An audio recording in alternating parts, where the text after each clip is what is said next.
यो चाहिँ होइन जब मैले कुकुरहरूलाई खाना खुवाएको चाहिँ अहिले कति 15-16 वर्ष भएर चाहिँ भयो। मैले कुकुरको लागि चाहिँ के गरेको भने मैले कुकुर पहिला चाहिँ त्यति साह्रै मनपर्ने मान्छे त होइन। जब मेरो ठुलो छोरी बिहा भएर पोखरा गयो, पोखरा गएपछि चाहिँ मेरो छोरी चाहिँ यो सोपी भन्ने कुकुर चाहिँ पालेको थिएँ कि पहिला। अनि पाल्दा चाहिँ अहिले यिनीहरू चाहिँ बाहिर जाने त्यस्तै कामले बाहिर जानु परेको हुँदा चाहिँ अनि यो कुकुरलाई चाहिँ मम्मी यो कुकुर चाहिँ तपाईँहरू काठमाडौँ ल्याएर पाल्नु भनेर मैले ल्याएर यो पालेको। मेरो यो सोपी चाहिँ जब म अस्ट्रेलिया गएँ, अस्ट्रेलिया गएको मेरो 5 वर्षको भिसा थियो। म जाँदाखेरि चाहिँ म जाने बित्तिकै यो सोपी चाहिँ बिरामी भयो कि।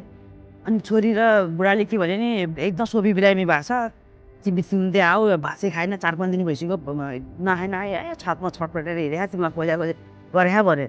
अनि मलाई त एकदम चिन्ता लाग्यो नि त। अनि म जान्छु अब नेपाल जान्छु, टिकट काटिदियो भनेको फेरि कसैले पनि टिकट नकाटिदियो। 1 महिना त बस्नै पर्छ भनेर म चाहिँ 1 महिनाको दिनमा चाहिँ म जब फर्केँ, म आउनुभन्दा आज म आउँदैछु, हिजो अगाडि 1 दिन अगाडि चाहिँ यो यसले प्राण त्यागेको छ कि।